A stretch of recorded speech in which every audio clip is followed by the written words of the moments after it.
Hello dear student, welcome. तो बच्चों लोग, सैलरी का सम कैसे एग्जाम में आता है? ये पुराने ज़माने में 15 मार्क का आता था, अभी तुमको 20 मार्क का सम आएगा। तो कैसे मालूम पड़ेगा कि सैलरी का सम? इधर सैलरी लिख के है, ओके। अब सैलरी का सम दिया है तो सबसे पहले याद रखो उसका फॉर्मेट क्या है। ये इनकम फ्रॉम सैलरी है, फिर इधर आएगा अदर सोर्स, फिर दोनों को ऐड करेंगे टोटल इनकम, फिर डिडक्शन आता है। क्या आता है? तो डिडक्शन में से लिखते हैं अंडर सेक्शन 80 और 80। तो आज टाइम पास किए बिना मैं सम स्टार्ट करता हूँ। सबसे पहले सैलरी में 10 लाइन छोड़ने का और इधर डिडक्शन डालने का। 2 डिडक्शन आता है सैलरी में। डिडक्शन मतलब कट होएगा, ओके। तो पहले सबसे पहले लिखने का स्टैंडर्ड डिडक्शन। क्या लिख देने का दोस्त? Standard deduction. सैलरी में स्टैंडर्ड डिडक्शन कितना है दोस्त मालूम है क्या? 50,000। कितना है? 50,000 ब्रैकेट में डाला। फिर लिखा प्रोफेशनल टैक्स। क्या डाला भाई? Professional tax. जो क्वेश्चन में दिया रहेगा वो लिख देंगे। तो प्रोफेशनल टैक्स इधर दिया है 200 पर मंथ, 200। और इसने बंदे ने कितना महीना काम किया मालूम है? रिटायर हो रही है और एक गवर्नमेंट एम्प्लॉई, मतलब घुमा के दिया है ना सम। तो बंदा ने 31 दिसंबर को रिटायर हो गया। 31 दिसंबर को क्या हो गया? रिटायर। मतलब उसने 9 ही महीना काम किया। अप्रैल टू दिसंबर गिनेंगे तो 9 महीना काम हुआ ना। तो 9 महीने के हिसाब से उसको अपने को प्रोफेशनल टैक्स लेने। तो कितना है प्रोफेशनल? 200 per month. तो मतलब 200 और 9 ही महीना काम किया ना, तो 1800 आया। कितना है भाई? 1800। तो इतना लिखने का तुमको 2 मार्क्स मिल जाएगा। फॉर्मेट का 1 मार्क, मतलब 3 मार्क ऐसे ही जमा हो गया। 20 मार्क का सम आएगा। अब ये बंदा है ना, ये अलग सम क्यों करा रहा मालूम है क्या? क्योंकि बंदा इधर रिटायर हो गया। क्या हो गया इधर? और रिटायर कब हुआ मालूम है क्या? वो दिसंबर, मतलब उसने 9 महीना काम किया। तो अब इसकी सैलरी है 50,000 पर मंथ। तो अभी अपन क्या लिखेंगे इधर? Basic salary. क्या लिखेंगे? ऐसे लिखेंगे बेसिक सैलरी, ओके। तो कितना मिल रहा है उसकी पगार? 50,000 पर मंथ। तो इंटू 12 मत करो, क्योंकि बंटी ने 9 ही महीना काम किया ना, है ना। रजत ने कितना महीना काम किया? 9 महीना। तो इसको 50,000 को इंटू 9 करेंगे तो उसका इनकम आ जाएगा 4.5 लाख। कितना आ जाएगा दोस्त? 4.5 लाख। ये हो गया बेसिक सैलरी, 1 नंबर। फिर उसको डीएनएस अलाउंस मिल रहा है। क्या मिल रहा है? सैलरी का तो अलग से दिए रे, तो डीएनएस अलाउंस शॉर्ट में लिख दिया। कितना परसेंट मिला भाई मालूम है क्या? 40%। कितना मिला? Of basic salary. तो 40% किस पे निकालेंगे? बेसिक, मतलब 4.5 लाख पे 40%। तो कितना आ जाएगा? 1,80,000 भाई। 1,80,000 सिंपल। फिर उसके बाद उसको क्या मिला? कंपनी, मतलब गवर्नमेंट ने दिया। गवर्नमेंट है ना, तो अपने एम्प्लॉयर को परक्यूसिट दिया, मतलब फैसिलिटीज़ दिया। वो भी टैक्सेबल होता है। तो इधर लिखेंगे परक्यूसिट। क्या लिखेंगे? स्पेलिंग याद करने की जरूरत नहीं, इधर सब दिया रहेगा, उठा के से डाल देने का। कितना पर्क दिया उसको? 48,000। कितना पर्क दिया? टैक्सेबल होएगा, ठीक है। फिर उसके बाद कंपनी ने मेडिकल एक्सपेंस दिया। क्या दिया उसको? तो मेडिकल एक्सपेंस भी टैक्सेबल होता है, ओके। रीइंबर्समेंट, मतलब पहले एम्प्लॉय खर्चा करेगा, फिर कंपनी या गवर्नमेंट उसको पे कर रहा है। तो मेडिकल एक्सपेंस भी ये टैक्सेबल है। कितना दिया मालूम है क्या? Medical expense. अगर गवर्नमेंट हॉस्पिटल का रहता तो नहीं आता। इधर कुछ गवर्नमेंट हॉस्पिटल बोला नहीं है, एम्प्लॉय गवर्नमेंट है, गवर्नमेंट हॉस्पिटल में नहीं हुआ है ना मेडिकल एक्सपेंस। फिर बोला रिटायरमेंट में इसको क्या मिला? 1,20,000 मिला। रिटायर होता है मतलब 15, 20, 25 साल काम किया ना बंटी ने, तो उसको encashment of leave salary. Leave salary का मतलब होता है कि जो उसका पैसा छुट्टी का जमा होता है ना, 1,20,000, ओके। तो गवर्नमेंट एम्प्लॉय के लिए छुट्टी का पैसा एग्जाम्प्ट है, मतलब टैक्सेबल नहीं है। एग्जाम कुछ हिसाब में आएगा नहीं, छोड़ देंगे। तो ये नहीं लेंगे, एनकैशमेंट नहीं लेंगे। 6 लाख ग्रेचुटी मिला। क्या मिला? जो लमसम अमाउंट मिलता है। तो जो ग्रेचुटी होता है नहीं क्या, बीएमसी वाले जब काम करते छोड़ते हैं तो एक साथ आता है ना 15-18 लाख। तो ग्रेचुटी के पे भी टैक्स नहीं है भाई, ये भी एग्जैम्प्ट है। मतलब उसको लिखना ही नहीं था भाई, हटा दो, डैश। टैक्सेबल नहीं है, हिसाब में नहीं आएगा। फिर मेडिकल एक्सपेंस तो ले लिया अपन ने, राइट। अब इधर क्या है? पर्क भी हो गया, रिटायरमेंट हो गया। प्रोफेशनल टैक्स बोला। क्या बोला? तो प्रोफेशनल टैक्स डिडक्शन में आता है, डाल दिया पहले।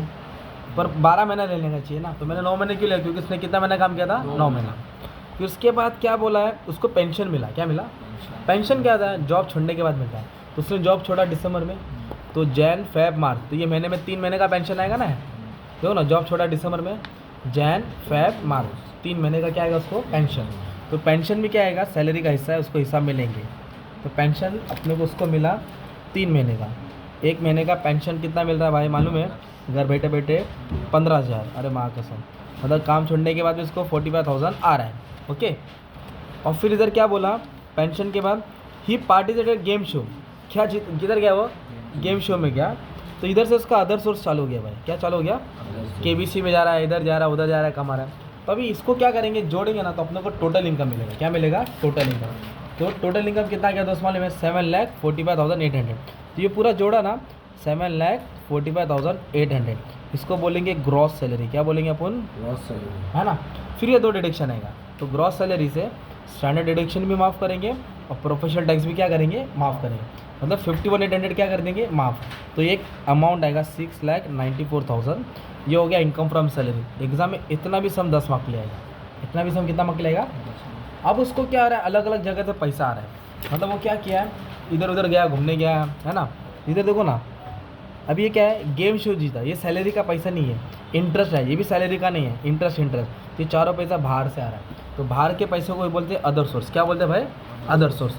तो सबसे पहले क्या आया इसको, ये आया प्राइस मनी। क्या आया इसको, price money, price game show से प्राइस जीता। तो केबीसी जीता, अमिताभ बच्चन ने जीता, कपिल शर्मा, किधर भी जीता। जो भी प्राइस रहता है वो टैक्सेबल होता है दोस्त। क्या होता है वो, तो टैक्सेबल बोले तो लिखने का, टैक्सेबल बोले तो लिखने का। फिर एक आया है इंटरेस्ट और पीपीएफ। तो जो भी इंटरेस्ट है रहता है ना, कि कोई भी इंटरेस्ट टैक्सेबल है, interest on bond taxable, interest on debenture taxable, interest on FD taxable, interest on saving account tax. सिर्फ एक इंटरेस्ट जो एग्जाम्प्ट है, पब्लिक प्रोविडेंट फंड। जो पब्लिक प्रोविडेंट फंड रहता है वो इनकम पे टैक्स नहीं लगता है, वो इनकम पे टैक्स नहीं लगता है, तो उसको अपन छोड़ देंगे इसको, मतलब इसको नहीं लेते दोस्त, एग्जाम्प्ट है, याद कर लो। इधर लिखेंगे एग्जाम, डैश मारेंगे। अभी ये इंटरेस्ट क्या है, LNT बॉन्ड, कंपनी का बॉन्ड है ना, तो LNT बॉन्ड आया, डिबेंचर आया, टैक्सेबल है। पीपीएफ आया, एग्जेम्प्ट है, मतलब ये 18,000 पे टैक्स लगेगा, पर पीपीएफ पे टैक्स नहीं लगेगा। फिर इधर क्या बोला है, लोन, दोस्त को कर्जा दिया, उसका इंटरेस्ट खाया, भाई खतरनाक है रे भाई ये। तो दोस्त को लोन दिया, उसका ब्याज खा रहा है, तो वो भी टैक्सेबल हो गया। वो भी क्या हो गया दोस्त, टैक्सेबल। ये हो गया 30, 40, 50, 55,000, कितना हो गया, 55,000। तो ये सैलरी से आया है, ये अदर सोर्स से है। अब ये दोनों को क्या कर देंगे अपन, ऐड कर देंगे, है ना। तो 7,49,000 आएगा, कितना आएगा, 7,49,000। तो अदर सोर्स का मतलब होता है पैसा आया। और डिडक्शन का मतलब, डिडक्शन कैसे पहचानेंगे मालूम है क्या, अमाउंट पेड बोला रहेगा, क्या बोला रहेगा, डिपॉजिटेड बोला रहेगा, कंट्रीब्यूटेड बोला रहेगा। तो लास्ट का जो है ना, देखो ये सब डिडक्शन है।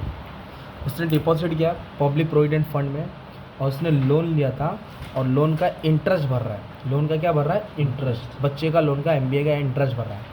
तो दो डिडक्शन, ये लोन अमाउंट नहीं, ये अमाउंट दो डिडक्शन में आएगा। तो अभी इसका कंडीशन बता दो क्या रहेगा। जो पब्लिक प्रोविडेंट फंड है ना, वो 80C में आता है। किस में आता है, लिमिट है 1.5 लाख, 1.5 लाख से ज़्यादा डिडक्शन नहीं आएगा, मतलब एक डिडक्शन नहीं हो गया। और इसने बच्चे का लोन लिया था ना, वो डिडक्शन में आएगा। बच्चे का लोन कितना लिया दोस्त मालूम है क्या, कितना भी ले लेंगे, एजुकेशन लोन रहेगा ना, एजुकेशन लोन डिडक्शन में आएगा। तो 80E में, मतलब अपने को दो डिडक्शन मिला। तो कैसे लिखेंगे मालूम है क्या, एक 80C है और एक 80E है। तो पब्लिक प्रोविडेंट फंड है, और एक इंटरेस्ट ऑन एजुकेशन लोन। क्या है, इंटरेस्ट ऑन एजुकेशन लोन। तो पब्लिक प्रोविडेंट फंड कितना दिया दोस्त मालूम है क्या, 22,000। कितना दिया है, नहीं सॉरी, इधर 75 डिपॉजिट किया ना, तो उसको डिडक्शन मिलेगा। क्या मिलेगा, डिडक्शन। और एक इंटरेस्ट की, और एक काय का इंटरेस्ट है, एजुकेशन लोन का, अमाउंट का नहीं आएगा, इंटरेस्ट का डिडक्शन आएगा। तो 80 में आएगा 55। अब इसको क्या कर देंगे, ऐड कर देंगे, 80 और 50, 1,30,000 हो जाएगा। अब इसमें से ये क्या करेंगे, माइनस करेंगे। क्या करेंगे, माइनस करेंगे, तो आपको 6,19,000 मिलेगा। ये टैक्सेबल इनकम, इस पर टैक्स लगेगा। इसमें से माइनस करेगा तो इस पर क्या लगेगा, 20 मार्क का सम आएगा, कंफर्म मिलेगा। ओके, तो ये एक सम हो गया। अब इसके बाद और एक 2 लेक्चर ले लिया, उसको देख लो, तो उसमें और 2-3 सम सॉल्व कर दिया एकदम अच्छे से। तो एक सम बताने का था कि आता है कैसे, करने का कैसे रहेगा। ठीक है, thank you very much and all the best for exam.